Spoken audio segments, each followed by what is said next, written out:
Hello and warm welcome to everyone joining us today. I'm your host Dalvinder Kaur from lovely professional university. So sit back, relax, and let's dive into today's topic career opportunities in television media. Before we proceed further, allow me to introduce the experts of the day Dr. Romika Bhatt, Professor and HOD, School of Liberal and Creative Arts, Journalism and Mass Communication, Lovely Professional University.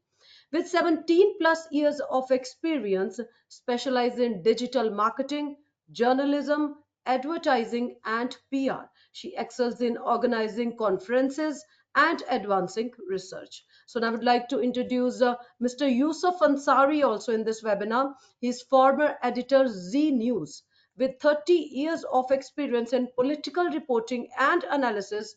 Over the past 7 years, he has worked as a freelance journalist, contributing to leading newspapers like Nav Bharat Times, Danik Jagran, and platforms such as BBC Hindi and more. Before we proceed further in today's session, I would like to request everyone for any questions you can write in the chat box or in the Q&A box, and same will be addressed from my side in the end of this webinar. Now I'm going to hand over this session to our experts, Dr. Romika Bhatt and Mr. Yusuf Ansari, and it would be an absolute delight to listen from them. Over to you both. Thank you. Thanks a lot, Dalvinder ma'am. And as the topic speaks itself, basically, we are talking about the career opportunities in television. And as the technology is evolving, so is evolving this particular media field. हम देख सकते हैं that in television also we are seeing a lots of changes, right from the convergence to the media content that is changing right now. At the same time, the OTT platforms cropping up and whole scripting and presentation styles changing.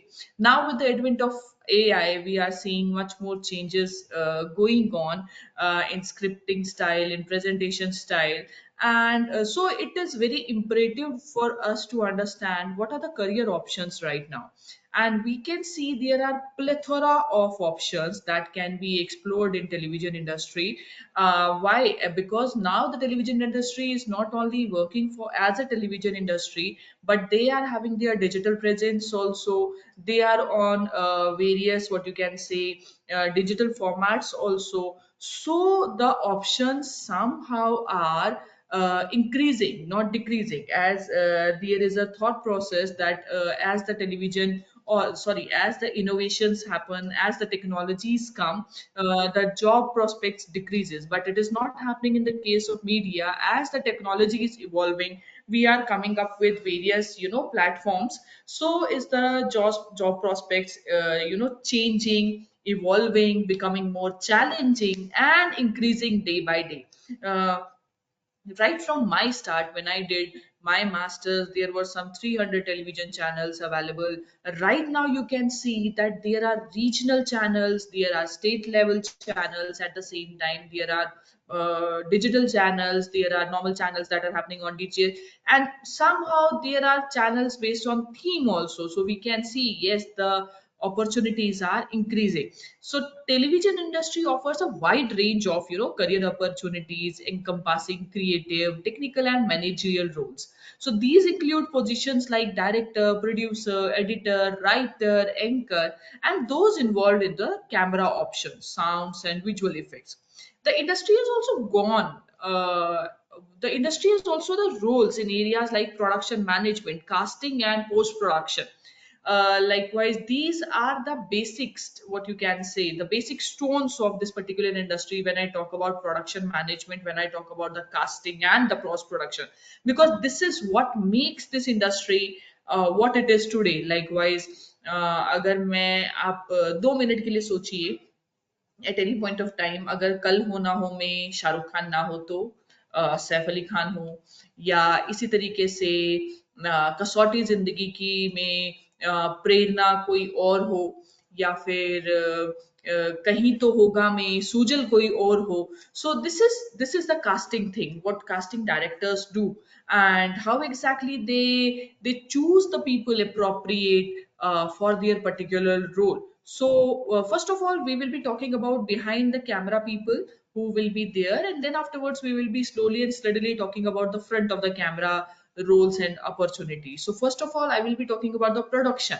So, when I talk about production, production means what goes behind this particular camera.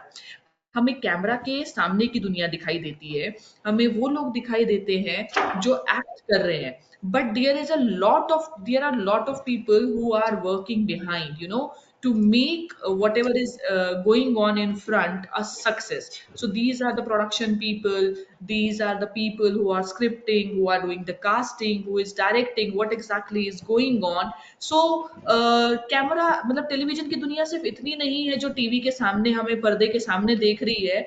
There is a sea of people who are working to make that 2, 4, 3, 5 people successful. So there is a ample space for each one of us, but the conditions as applicable to each and every industry conditions apply. That is that you should be having the required skill sets, you should be having the talent, and you should have a knack for creativity. अगर आप creative नहीं है, you don't know your work, you don't know your target audience, then it will be very difficult for you. And this is what we teach, this is what journalism course is all about, कि हम आपको ये सारी चीजें सिखाते हैं. In between the session, Yusuf Ansari sir जो है he has joined us into this particular session. So we will be now hearing from the horse's mouth, because he is the person, he is the doyen or the television expert right now, and we will be listening from him how exactly the television industry of AI or the job opportunities that they are here. So a very warm welcome, Yusuf sir, and it's a great Thank, opportunity talking to you. I hope that I am audible and visible to you. yes, you are audible. Thank you very much for inviting me for this session. Pleasure is all ours, sir. So we will be beginning this session. So starting, I will be doing how's television doing? देखिए television कैसा कर रहा है ये तो सब हम देख रहे हैं, लेकिन टेलीविजन जर्नलिज्म अब बहुत एडवांस हो चुका है. जिस वक्त हम लोगों ने शुरू किया था लेट 90s में, 99 में, तो उस वक्त की अगर हम बात करें तो तब से लेके अब तक तो बहुत ज्यादा चेंजेस हो चुके हैं. तो अब एआई जनरेटेड एंकर्स हैं, एआई जनरेटेड कंटेंट है, और चैलेंजेस भी उसके हिसाब से बहुत ज्यादा बढ़ गए हैं. लेकिन उन चैलेंजेस को मीट करने के लिए मान लीजिए फेक न्यूज एक बड़ा इशू आज के जमाने में है. किस तरह से कोई भी फेक न्यूज फैला देता है, लेकिन उसकी भी काट आ गई है. चैट जीपीटी है, एआई है, और 2 मिनट में आपको फेक न्यूज के बारे में सही जानकारी मिल जाती है. लेकिन अगर हम बात करें नई टेक्नोलॉजी के साथ साथ चीजें आसान हो जाती हैं. और जब हम लोगों ने टेलीविजन शुरू किया था, किसी स्टोरी पर रिसर्च करने के लिए हमें काफी मेहनत करनी पड़ती थी, पुराने अखबार पढ़ने पड़ते थे, क्योंकि जीमेल भी, अगर आप गूगल की बात करें तो गूगल 2005 के लास्ट में या 2006 में आया है. भारत में 2006 में पॉपुलर हुआ. उससे पहले हर टीवी चैनल में एक लाइब्रेरी हुआ करती थी, जहाँ पर अलग अलग खबरों की कटिंग्स सेव करके रखी जाती थी. अखबारों की कटिंग करना, उन्हें स्कैन करके अलग अलग फोल्डर में सेव करके रखना तो बड़ा एक मुश्किल था. तो मुझे लगता है कि आज नई टेक्नोलॉजी के हिसाब से नई जनरेशन के लिए काफी ज्यादा सहूलियतें हो गई हैं, काफी ज्यादा आसानी हो गई है.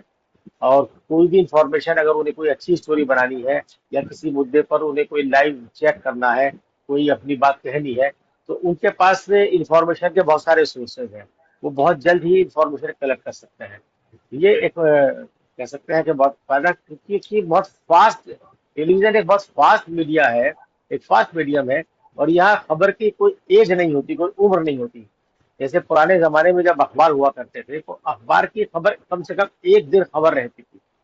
इसकी डेडलाइन होती थी कि भाई रात को अखबार छपेगा, 12 बजे से पहले आपको खबर देनी है. वो अगले दिन अखबार में खबर छपेगी, उसके बाद उसमें कोई चेंज नहीं हो सकता था. फिर वो अगले दिन के ही अखबार में कुछ चेंज हो सकता था. लेकिन अब चूंकि टीवी 24 घंटे का चैनल है, टीवी के बाद डिजिटल मीडिया है, तो यहाँ पर कोई डेडलाइन नहीं है. आप अभी खबर बना रहे हैं, अगले मिनट आपके पास दूसरी ब्रेकिंग न्यूज आ गई है, और उसके बाद फिर आपके पास कोई और नई खबर आ जाएगी. तो उस हिसाब से अगर आप देखें तो एज ए रिपोर्टर के लिए चैलेंजेस बहुत ज्यादा बढ़ गए हैं. लेकिन उसके हिसाब से है कि उसके पास इंफॉर्मेशन के जो सोर्सेज हैं वो भी काफी ज्यादा बढ़ गए हैं।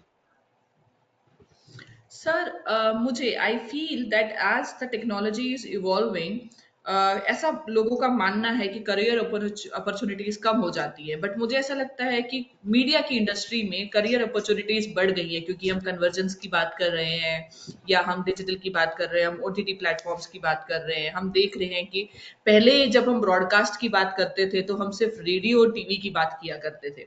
आज जब हम ब्रॉडकास्ट की बात करते हैं तो हमारे पास एन नंबर ऑफ थिंग्स हैं। सो इस बारे में आपका क्या कहना है कि are the career opportunities ample there? Career opportunities तो वाकई बहुत ज्यादा बढ़ी है। डिपेंड ये करता है कि जितने स्टूडेंट्स आ रहे हैं उनका इंटरेस्ट किस फील्ड में है। तो जैसे कि पुराने पहले बात करें तो सिर्फ अखबार एक मीडिया हुआ करता था पत्रकारों के लिए काम करने के लिए। उसके बाद टेलीविजन आया, टेलीविजन के बाद अब डिजिटल मीडिया आया, डिजिटल मीडिया के बाद अब ओटीटी आ गए हैं। तो ये बात बिल्कुल सही है कि जैसे जैसे टेक्नोलॉजी बढ़ रही है वैसे वैसे जो नंबर ऑफ चैनल्स है, नंबर ऑफ डिजिटल न्यूज के प्लेटफॉर्म्स है, ओटीटी है, उनकी भी संख्या बढ़ रही है और हर जगह अपॉर्चुनिटीज है। जरूरत सिर्फ इस बात की है कि अपने आप के अपने अंदर स्किल डेवलप करके, अपने अंदर इंफॉर्मेशन डेवलप करके, उस इंफॉर्मेशन को नई टेक्नोलॉजी के साथ जोड़ के हम क्या डिलीवर कर सकते हैं, उस तरह से मार्केट पे टिके रहने के लिए वो बहुत जरूरी है। जो कॉमन चीजें पहले हुआ करती थी कि भाई एक साधारण सी नौकरी चाहिए, तो मीडियम साधारण सी नौकरी वाले का ना मीडिया उसके लिए एक अच्छी जगह है। जो सोचते हैं भाई 10 to 5 टाइप की जो साइकोलॉजी है हमारे यहाँ, नौकरी की साइकोलॉजी हमारे यहाँ वही है 10 to 5, तो मीडिया उसके उनके लिए नहीं है। मीडिया उनके लिए है जिनके अंदर कुछ कर दिखाने का जुनून है। वो अपनी बात को कैसे लोगों तक कह सकते हैं, कौन सी ठीक है। अब देखिए सोशल मीडिया ने एक नई चीज कर दी, influencer, social media social influencer. तो अब सिर्फ जॉब पे भी डिपेंड नहीं रह सकता है। आपका जो इंस्टीट्यूट है और बहुत सारे इंस्टीट्यूशन है, उनका काम बेसिकली क्या है। सोक्रेटिस ने कहा था एक बार कि भाई नॉलेज क्या है, नॉलेज सब आपके अंदर है, जरूरत है आपको अलग अलग मीडियम से उस नॉलेज को जगाने की। तो इंस्टीट्यूट का काम होता है कि बच्चों के अंदर जो स्किल है उस स्किल को डेवलप करें, उस हम अपने आप को डेवलप करके मार्केट के लायक हम बनाएं। तो अगर आप अपने आप को मार्केट के लायक बनाएंगे तो हमारे पास काम की कमी नहीं होगी। There are so many TV channels, और अब तो हर अखबार जितने न्यूज़पेपर्स थे उनके जो मल्टीपल वर्जन हो गए हैं। प्रिंट अलग है, टीवी चैनल्स अलग है, डिजिटल प्लेटफॉर्म्स अलग है, वीडियो अलग करते हैं। तो जितने अलग अलग काम करने वाले लोग हैं, फील्ड्स हैं, उतने अलग अलग काम करने वाले लोग चाहिए। वो लोग कहाँ से आएंगे? वो लोग जो स्किल्ड होकर आ रहे हैं वहीं से निकल के आएंगे। तो जैसे जैसे टेक्नोलॉजी बढ़ रही है उस तरह से अपॉर्चुनिटीज बढ़ रही है।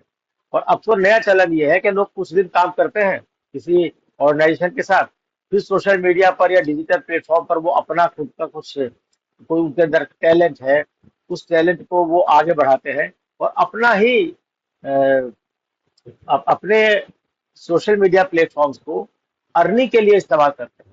तो वो उसके बाद 2-4 साल के बाद वो खुद भी लोगों को जॉब देने लायक हो जाते हैं। तो आज के जमाने में जितनी ज्यादा, जो मैं पहले भी कह रहा था कि हम लोग जब आए इस फील्ड में मिड 90s में, तो उस वक्त तो इंटरनेट नाम की चीज इंडिया में थी नहीं, सिर्फ अखबारों पर डिपेंड हुआ करते थे। लेकिन अब 25 साल के बाद हम देखते हैं जमाना कहाँ से कहाँ पहुंच गया है। तो जो नए स्टूडेंट्स आ रहे हैं इस फील्ड में आ रहे हैं उनके लिए मेरा सजेशन यही है कि अपने आप को एक तो नॉलेज से लेस करें। जितनी ज्यादा नॉलेज गेन करेंगे उतना ज्यादा इस प्रोफेशन में, जर्नलिज्म में, चाहे आप किसी फील्ड में काम करें, चाहे अखबार में काम करें, रेडियो में काम करें, टीवी में काम करें, या डिजिटल प्लेटफॉर्म में काम करें, या आगे चल के ओटीटी में काम करें, आपकी नॉलेज एक ऐसा एसेट है जो आपसे कहीं कोई छीन नहीं सकता है और हमेशा आपके काम आएगी।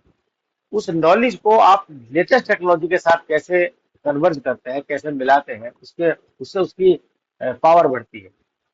और अपने आप को प्रेजेंटेबल बनाइए, प्रेजेंटेबल प्रेजेंटेशन आपका अच्छा होना चाहिए।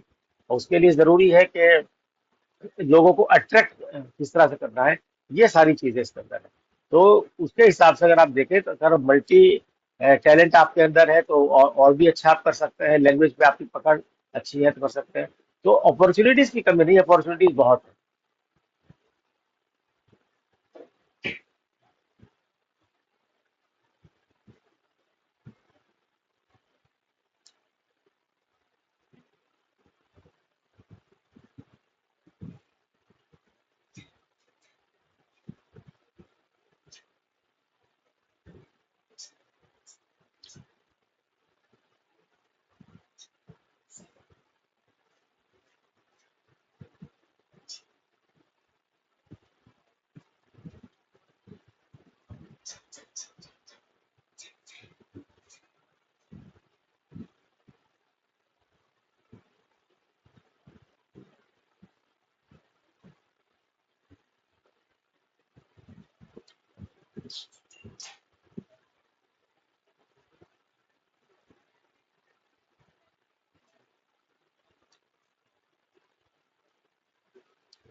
आई थिंक वो सिग्नल चले गए थे, टेक्नोलॉजी का थोड़ा सा एक glitch. So when we talk about, जैसे कि आपने बोला कि बहुत सारी नौकरियां हैं, what are the skills that are required by our students to have that?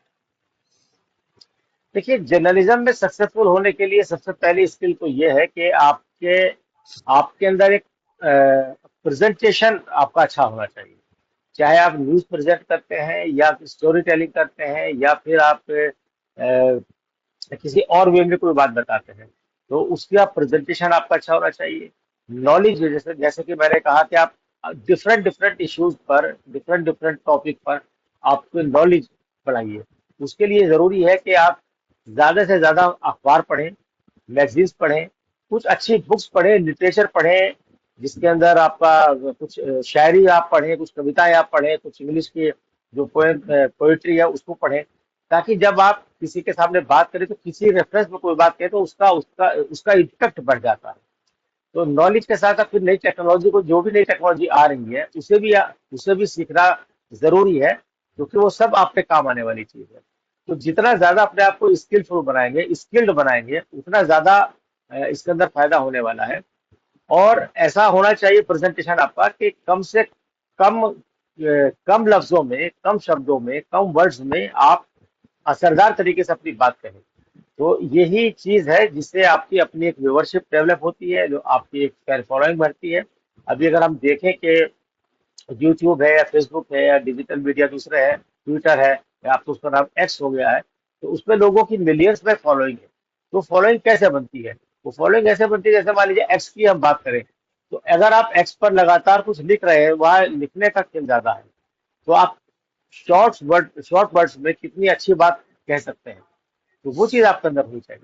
मैं ये नहीं कह रहा कि साहब हर जो जर्नलिस्ट है वो शायर भी हो जाए, कवि भी हो जाए, लेकिन अगर इन चीजों में उसका इंटरेस्ट है तो आप देखिए कि बड़े बड़े नेताओं को आपने देखा होगा, पार्लियामेंट वगैरह आप डिबेट सुने, तो नेता कोशिश करते हैं कि अपने भाषण के दौरान कभी कोई वो कविता पढ़ दे, या कोई किसी बड़े फिलोसफर का कोई कोट कहीं से कर देते हैं, या कोई शायरी पढ़ते हैं। तो ये सब आपको एनहेंस करती हैं।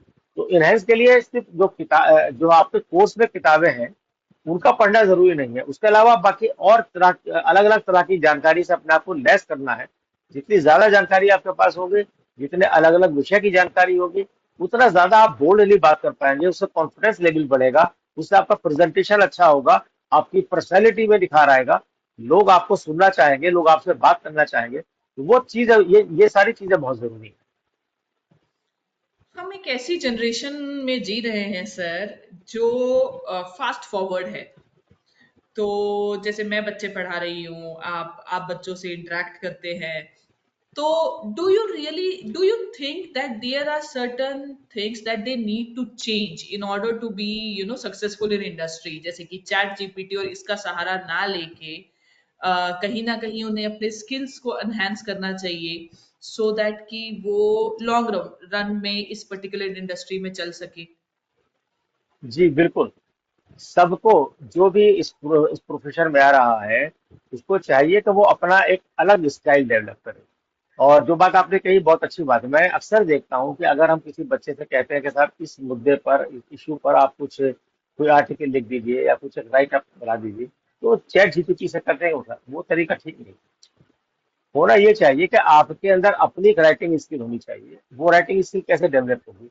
वो राइटिंग स्किल डेवलप होती है पढ़ने से। Reading is the most important for the person who wants to be a journalist.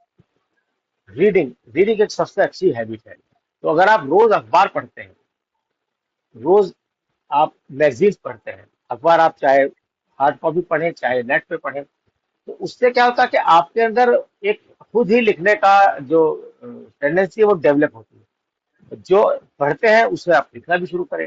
तो एक जर्नलिस्ट के लिए सबसे पहले बहुत जरूरी है वो अखबार पढ़े, मैगजीन्स पढ़े, कुछ और किताबें पढ़े। उसके बाद राइटिंग स्किल डेवलप करें। चैट जीपीटी है या ग्रोक है या और एआई के टूल्स ऐसे हैं जो आपको इंफॉर्मेशन देते हैं। उनकी इंफॉर्मेशन को लेकर के आप उन्हें अपने वर्ड्स में वर्ड्स चेंज करके ये तो आसानी हो गई है। पहले आप गूगल पे भी काफी अगर आप कोई किसी के बारे में रिसर्च करना चाहते हैं तो गूगल बहुत सारे पेज खोल देता है। लेकिन अब चैट जीपीटी है या ग्रोक है, जो एक्स का जो ग्रोक है, वो इस बारे में काफी एडवांस है कि अगर आप उससे एक स्पेसिफिक सवाल पूछेंगे तो आपको एक वो आर्टिकल नुमा बना के दे देगा। लेकिन अगर आप उसे ऐसे ही कहीं इस्तेमाल करेंगे तो उसमें आपका इंप्रेशन नहीं पड़ेगा। आपके लिए ये चाहिए कि आप अपनी राइटिंग स्किल डेवलप करें और जो एआई टूल्स हैं उनका इस्तेमाल इंफॉर्मेशन गैदरिंग के लिए करें। अगर आपको झटपट कोई जानकारी चाहिए तो आप उससे जानकारी ले लें, लेकिन उसे लिखें अपने हिसाब से, उसका इस्तेमाल करें अपने हिसाब से। अगर आपको कहीं बोलने में इस्तेमाल करना है तो अपने हिसाब से। तो वो तभी डेवलप होगा जब आप जो है अपने आप को नॉलेज से थोड़ा सा लेस करेंगे। इसीलिए मैं बार बार इस बात पे जोर दे रहा हूँ कि किसी भी जर्नलिस्ट के लिए पढ़ना बहुत जरूरी है और उसकी शुरुआत हो सकती है अखबार से। अगर आप जर्नलिस्ट नहीं भी बनेंगे तो किसी कंपटीशन में जाएंगे और हर कंपटीशन में, चाहे वो एसएससी का हो, चाहे यूपीएससी का हो या किसी और का हो, वह जनरल स्टडीज एक बहुत जरूरी सब्जेक्ट होता है। तो जनरल स्टडीज में कहाँ से कौन क्या सवाल पूछा जाएगा वो यही तो पूछेंगे। जो पॉलिटिकल इवेंट्स हो रही है कि भाई मंत्री कौन है, विदेश मंत्री कौन है, या अमेरिका का राष्ट्रपति कौन है, अमेरिका के विदेश मंत्री कौन है, तो ये सारी जो नॉलेज आपके पास है करंट अफेयर्स जो है वो अखबार पढ़ने से होती है। अगर आप अखबार पढ़ते हैं, रेगुलर अखबार पढ़ते हैं, और पत्रकार को तो अखबार पढ़ने चाहिए, उसको तो खबरों की दुनिया में ही जीना है, पूरी जिंदगी गुजारनी है। तो अगर वो अखबार पढ़ने की आदत नहीं डालेगा तो कभी भी अच्छा पत्रकार नहीं बन पाएगा, कभी भी अच्छा जर्नलिस्ट नहीं बन पाएगा। तो इसलिए मेरा मशवरा है सभी स्टूडेंट्स को कि कम से कम वक्त निकाल के कम से कम मिनिमम एक अखबार हिंदी का और एक अखबार अंग्रेजी का। जिसकी लैंग्वेज हिंदी नहीं है वो अपनी लोकल लैंग्वेज का इस्तेमाल कर सकता है, लेकिन अंग्रेजी का एक अखबार और एक अपनी लोकल लैंग्वेज का अखबार वो कम से कम 1 घंटा जरूर पढ़े, मिनिमम 1 घंटा। 1 घंटे से ज्यादा आप पढ़ सकते हैं। फ्रंट पेज पढ़े, एडिटोरियल पेज पढ़े। इसके अलावा अगर आपका इंटरेस्ट जो है वो इंटरनेशनल रिलेशन में है तो आप अमेरिका के बारे में खबरें पढ़िए, रूस के बारे में पढ़िए, यूरोपियन यूनियन के बारे में पढ़िए और गल्फ के बारे में पढ़िए। और आपका इंटरेस्ट अगर स्पोर्ट्स में है तो स्पोर्ट्स में पढ़िए। मतलब वो अपने इंटरेस्ट के हिसाब से चूज कर सकते हैं कि कौन सी खबरें आपको ज्यादा पढ़नी है, कौन सी कम पढ़नी है। लेकिन जो जनरल पॉलिटिकल डेवलपमेंट्स है, जो रोजमर्रा की घटनाएं या आपके आसपास जो हो रही है, उसका जानना एक जर्नलिस्ट के लिए बहुत जरूरी है, अवेयर रहना बहुत जरूरी है। सर, आप बहुत टाइम से you are in Zee TV and you are still associated with many media channels, तो आपके पास बहुत सारे बच्चे इंटर्नशिप के लिए आते थे। So what are the qualities that you use to see in those कि हाँ इसको नौकरी दी जा सकती है या ये बच्चा जो है कुछ आगे काम करेगा? क्योंकि इंटर्नशिप के लिए सारे बच्चे जो आते हैं सबकी तो जॉब आती नहीं है या आप सबको आगे अप्रोच नहीं करते हैं। तो व्हाट आर द क्वालिटीज ताकि हम अपने बच्चों को स्टार्टिंग से वो चीज मतलब डाल सके, सिखा सके। तो आप क्या देखते हैं किसी बच्चे में? लेकिन जब इंटर्नशिप के लिए बच्चे आते हैं तो उसमें देखा जाता है कि उनका नॉलेज का लेवल क्या है, जनरल नॉलेज। इंटर्न के लिए इंटर्न से ही एक्सपेक्ट नहीं की जा सकती कि साहब वो एक्सपर्ट हर मामले में हो, लेकिन एक बेसिक नॉलेज होनी चाहिए। मतलब जिस स्टेट से वो आ रहा है उस स्टेट के बारे में कम से कम इतना उसको पता हो कि भाई उसके स्टेट में का सीएम कौन है, गवर्नर कौन है, या मेन मेन जो मंत्री होते हैं उनके नाम क्या है, और उसकी विधानसभा में कितनी सीटें हैं। और मतलब जैसे अमूमन लोग टीवी पे जो आ रहे हैं, आपका भी एक्सपीरियंस होगा रोमिका जी, कि जो मौजूदा टीवी पे हम लोग खबरें देखते हैं उसी से इंस्पायर होकर के आते हैं। जो टीवी के बड़े चर्चित चेहरे हैं आजकल, जो कई नाम है, उनमें से इंस्पायर होते हैं। तो आपको सब सबका सपना होता है कि साहब वो बड़े बड़े पॉलिटिकल लीडर्स का इंटरव्यू ले। और तो उसके लिए मतलब मैं हर कोई अक्सर एक बरखा शेर दत्त पढ़ता और हूँ। राजदीप सरदेसाई हर कोई बनना चाहता है। बिल्कुल बिल्कुल बिल्कुल। लेकिन वो ये नहीं जानते कि साहब राजनीति सरदेसाई बनने में या बरखा दत्त बनने में उसने पीछे कितनी मेहनत करी है। वो आज टीवी का चेहरा है ना, उससे पहले वो कहाँ थे, कितना संघर्ष उन्होंने किया है। तो उतना संघर्ष कोई नहीं जानता, उसके संघर्ष के बारे में बताना चाहिए। हर कोई चाहता है भाई स्पोर्ट्स, मुझे स्पोर्ट्स के जो बड़े बड़े सितारे वो मेरे, उनका मैं इंटरव्यू कर सकूं। तो इंटरव्यू आप तभी कर पाओगे कि जब आपके अंदर आपके पास नॉलेज होगी। जैसे मुझे एक इंसिडेंट याद आता है। एक बड़े फिल्म के पत्रकार थे और वो राजकुमार साहब का इंटरव्यू करने गए। और राजकुमार साहब तो अपनी तुनक मिजाजी के लिए फेमस थे, और बड़ी मुश्किल से तो उन्हें इंटरव्यू का टाइम मिला। और इंटरव्यू के लिए जब राजकुमार के पास वो पहुंचे बहरहाल, तो पहला ही सवाल उन्होंने पूछा कि राजकुमार साहब आपकी पहली फिल्म कौन सी थी। उन्होंने कहा जारी, अगर आप ये भी नहीं जानते हमारी पहली फिल्म कौन सी थी तो क्यों इंटरव्यू करने के लिए राइट। चलाए, जाइए हम आपको इंटरव्यू नहीं देंगे। तो ये समझना बहुत जरूरी है। तो सारे जितने लोग आ रहे हैं, नए इस प्रोफेशन में आना चाहते हैं, तो उन्हें सबसे पहले तो अपने माइंड सेट ये निकाल देना चाहिए कि वो 10 to 5 की नौकरी करेंगे, सुबह से शाम की नौकरी करेंगे, घर चले जाएंगे, ये उनके दिमाग से निकाल देना चाहिए। जर्नलिज्म डिमांड्स करता है कि आपके अंदर 24 घंटे काम करने की क्षमता होनी चाहिए, और कभी भी आपको काम पे नहीं जाना पड़ सकता। ये 24 So घंटे का खेल है, इसमें कोई डेडलाइन नहीं होती। what are the तो हम career जब opportunities? Sorry, करियर आप अपोर्चुनिटी, कंटिन्यू। हाँ, तो उसमें हम तो ये देखते हैं कि साहब आपका इस प्रोफेशन के प्रति लगाव कितना ज्यादा है, कितना कमिटेड आप हैं, और उसके लिए कितना आप सेक्रीफाइस कर सकते हैं अपने आराम का, तभी आप सब कर पाएंगे। हमने बरखा जब हमसे सीनियर थी, हमारे साथ रिपोर्टिंग भी की है, तो कहाँ कहाँ वो गई करने के लिए, कितना वो संघर्ष किया। और हम खुद कई जगह ऐसी जगह गए कि बड़ी दुर्गम जगह, कई जगह पर तो कई बार जान भी जोखिम में डाली है, करना पड़ता है, ये प्रोफेसर की डिमांड्स है। तो ये सब चीजें तो उनके दिमाग में आनी चाहिए। और इंटर्नशिप जब होती है, इंटर्नशिप के लिए जो बेसिक इंटरव्यू होता है, उसमें ये सारी चीजें मैटर करती हैं। और ये भी मैटर करता है कि साहब न्यूज को लेकर के या अपने प्रोफेशन को लेकर के उसकी सोच क्या है, कितना वो पॉजिटिव है, वो एवं ही तो नहीं आ रहा है, उसके उसके पास कोई मकसद है कि वो कुछ करना चाहता है, तो वो सारी चीजें मैटर करती What are the career opportunities that are available right now? जैसे कि हम जब पढ़ते थे तो हमें तो डायरेक्टर, प्रोड्यूसर, एक्टर और एक एडिटर पता था, और साथ में एक लाइब्रेरियन पता था। तो अभी राइट नाउ इस ओटीटी, एआई, डिजिटल की दुनिया में what are the career opportunities that are available into television right now? है। देखिए, करियर अपॉर्चुनिटीज तो अनलिमिटेड है। और अनलिमिटेड इसलिए है कि हर फील्ड में, जैसे मान लीजिए अब डिजिटल मीडिया का जमाना आ गया है, और सिर्फ जब हम एक एंकर स्टूडियो में बैठकर रिपोर्ट पढ़ता है, एक रिपोर्टर फील्ड से रिपोर्टिंग करता है, लेकिन इस रिपोर्टिंग और फील्ड के बीच जो हम स्क्रीन पर देखते हैं कि न्यूज कैसे आ रहा है, तो ग्राफिक्स में करियर अपॉर्चुनिटीज है, आपके एनिमेशन में करियर अपॉर्चुनिटीज है, वो सब मास कम्युनिकेशन का हिस्सा है। तो जो स्टूडेंट जिस फील्ड में अपना इंटरेस्ट डेवलप कर पाएगा, कोई अच्छा, बहुत अच्छा ग्राफिक डिजाइनर बन सकता है, बहुत अच्छा कोई स्क्रिप्ट राइटर बन सकता है, कोई बहुत अच्छा रिपोर्टर बन सकता है, कोई बहुत अच्छा एंकर बन सकता है। एंकरिंग एक बड़ी प्रेस्टिजियस चीज है, और वो उसके लिए अगर एक रिपोर्टर बाद में एंकर बनता है तो एक बेहतर एंकर बनेगा बनिस्बत उसके जो शुरू से एंकरिंग कर रहा है। तो एंकर बनने का सपना, अगर आप अपने आपके पास 100 स्टूडेंट्स होंगे, उनसे आप पूछेंगे साहब कितने एंकर बनना चाहते हैं, तो मेरे ख्याल में 90 हाथ उठा देंगे कि हम बनना चाहते हैं एंकर। सबका सपना होता है, लेकिन वो एंकर बनने के लिए जो सेक्रीफाइस देना जरूरी है, उस सेक्रीफाइस के बारे में उनको नहीं पता होता। वो किन गलियों से गुजर के वहां पहुंचेंगे, वो बहुत जरूरी है। तो इसलिए मैं बार बार इस बात पे जोर दे रहा हूँ कि आपको रिपोर्टर बनना हो, एंकर बनना हो, या स्क्रिप्ट राइटर बनना हो, उसके लिए आपको नॉलेज बहुत जरूरी है। जितनी नॉलेज आपके पास होगी, उतना बेहतर तरीके से आप अपने काम को अंजाम दे पाएंगे। करियर अपॉर्चुनिटीज में आप रिपोर्टर बन सकते हैं, स्क्रिप्ट राइटर बन सकते हैं, डेस्क पे जो बीटी एडिटर है, ग्राफिक डिजाइनिंग है, तो इस तरह से जितने अलग अलग फील्ड है उसके, उसमें बहुत सारी अपॉर्चुनिटीज आ जाती हम लोगों ने जब टीवी पढ़ा था तो हमने ये पढ़ा था कि हर कदम पे एक कहानी है, और बस सुनाने वाले को एक तरीका आना चाहिए, क्योंकि है। बिल्कुल। wherever you see there is a story lying behind.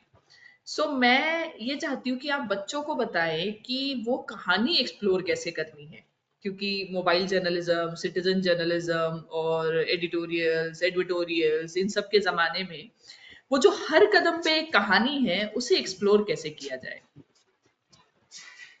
देखिए उसके के लिए एक अलग तरह की मिजाज, एक अलग तरह की कहते हैं ना, एक न्यूज़ी नोज होती है। तो जब आप उसको कहानी की नजर से देखेंगे आपको लगेगा ये कहानी वहां तक जानी चाहिए। आपने देखा होगा कि अगर आप फिल्म डायरेक्टर्स के इंटरव्यूज देखती हैं, सलीम जावेद या और बहुत सारे लोग हैं, अनुराग कश्यप वगैरह है, जब वो अपनी कहानी के करेक्टर के बारे में बात करते हैं तो पता चलता है कि यार वो करेक्टर उन्होंने कहीं से उठाया है। तो वो एक सोच होती है। जैसे शोले फिल्म में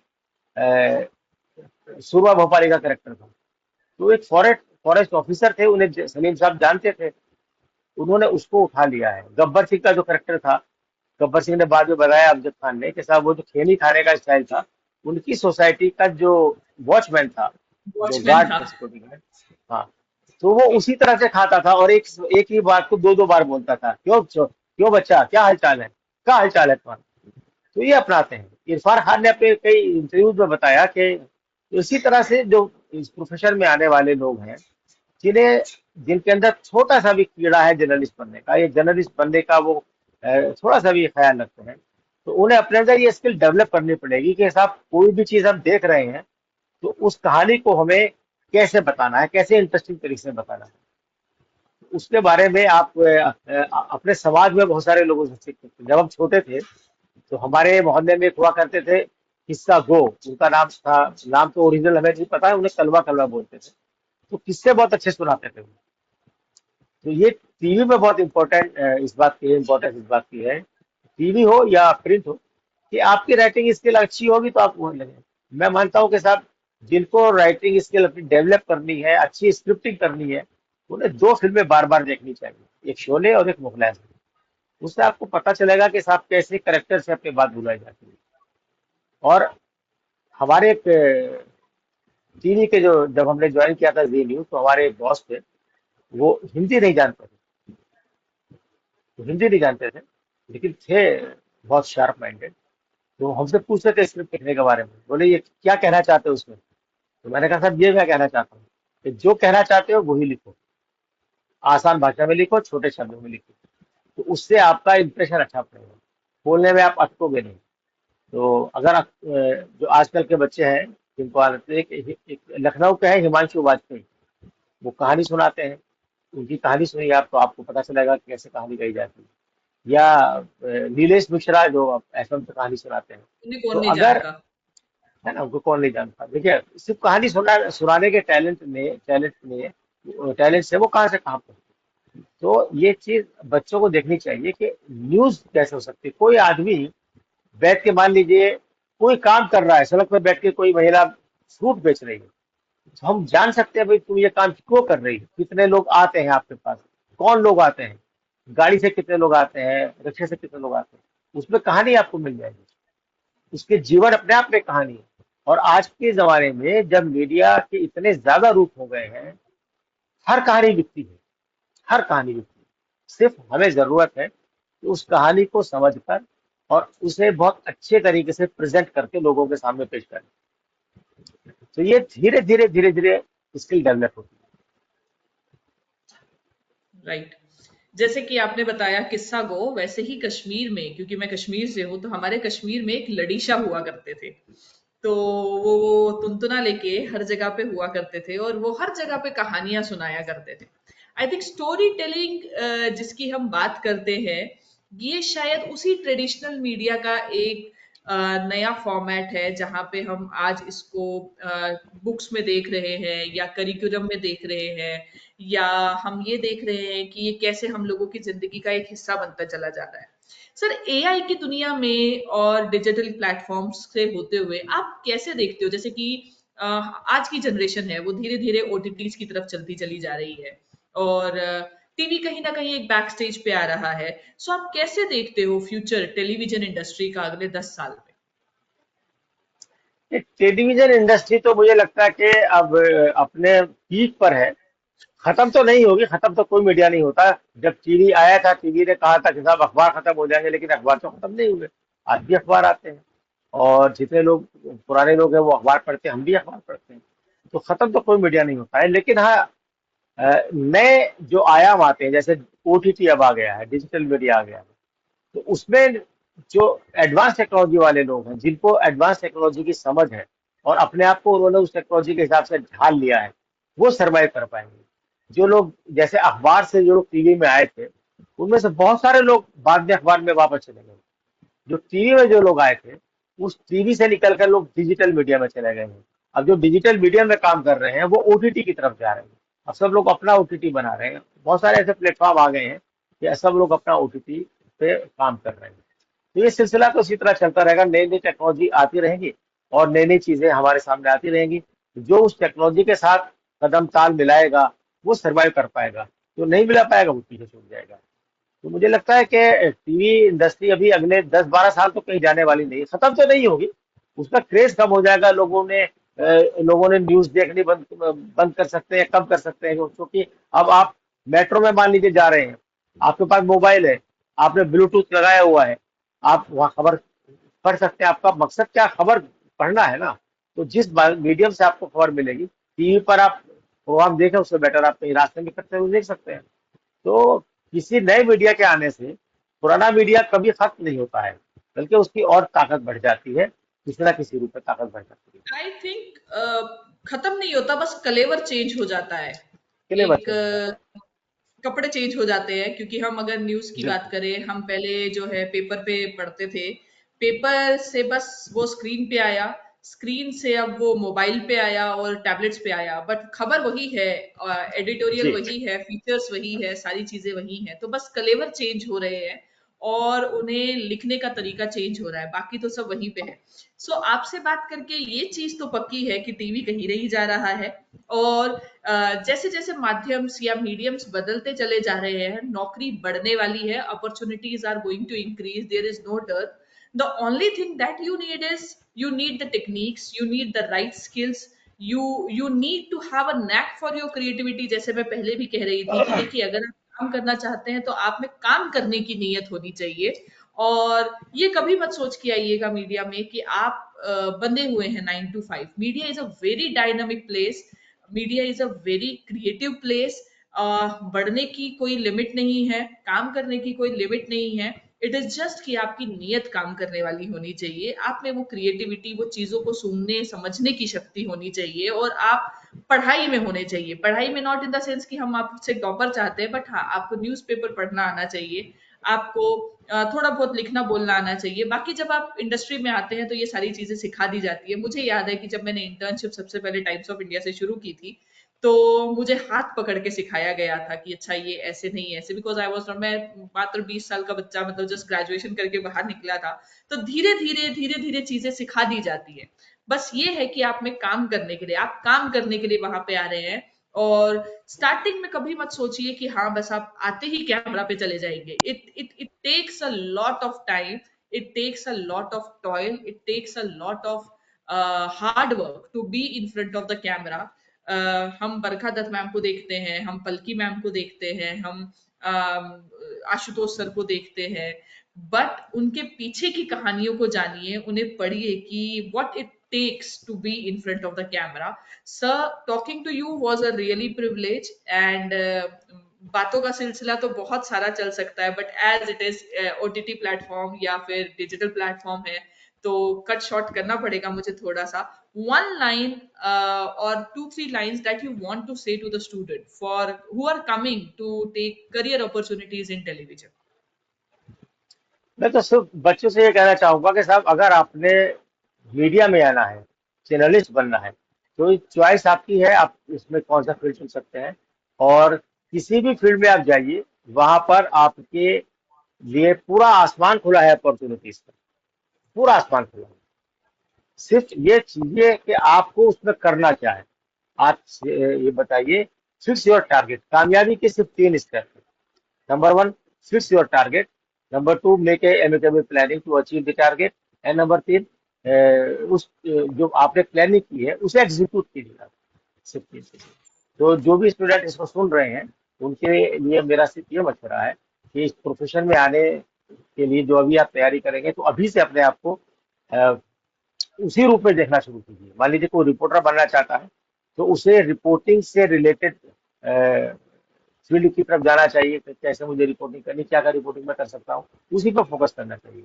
किसी को एंकर बनना है तो ध्यान तो एंकरिंग पे रहे उसका, लेकिन उसके लिए जो चीजें जरूरी है वो उस पे वो ध्यान उस पे वो फोकस करें। तो अपने हिसाब से चुनिए, अपॉर्चुनिटीज की कमी नहीं है, sky is the limit. Thank you. Thanks a lot, sir. It was really nice talking to thank you. You And there are great से insights. And कई बार क्या होता है कि when it comes to the horse's mouth, बच्चों पे ज्यादा असर पड़ता है। जो हम चीज बोल रहे हैं at the same time जब इंडस्ट्री से आए हुए लोग बोलते हैं तो उसका बहुत असर पड़ता है। तो I think the students will be able to learn what exactly is needed to be into the television industry. And thank you. Thanks a lot, sir. And thanks Dalvinder ma'am, over to you. Thank you so much, thank you. Dr. Romika Bhatt and Mr. Yusuf Ansari. So it was wonderful watching you talking on the career opportunities in television media. Can we take questions, Mr. Yusuf Ansari and Dr. Romika Bhatt? Yes, thanks for giving Hey. me chance to address your questions. And now let's start with first question. Ma'am, Gurpreet is asking, what are the various career roles available in the television media industry? Yes, Mr. Yusuf. Sir, I think this question is directed towards you. So please. मेरी तरफ question है। Haji sir. जी, देखिए मैंने जैसे पहले बताया था कि करियर अपॉर्चुनिटीज बहुत ज्यादा है। आपको तय करना है कि आपको काम क्या करना है। जैसे जब हमने 96-97 में मास कम्युनिकेशन किया तो हमारे एक प्रोफेसर थे सुभाष धुलिया जी। उन्होंने मुझे उस वक्त टीवी नया नया आ रहा था, तो उन्होंने मुझे बताया कि टीवी तो नया नया आ रहा है, ज्यादातर स्टूडेंट टीवी में जाएंगे, लेकिन तुम पहले अखबार में जाना, अखबार के बाद में टीवी में जाना। तो मुझे लगा कि उनकी बात सही है, मैंने उन्हें अपना गुरु मानता था, उनकी बात मैंने मानी। मैंने अपनी शुरुआत प्रिंट से की और करीब 2 साल मैंने प्रिंटिंग में काम किया, अखबार में काम किया। उसके बाद मैं टीवी की तरफ मूव किया।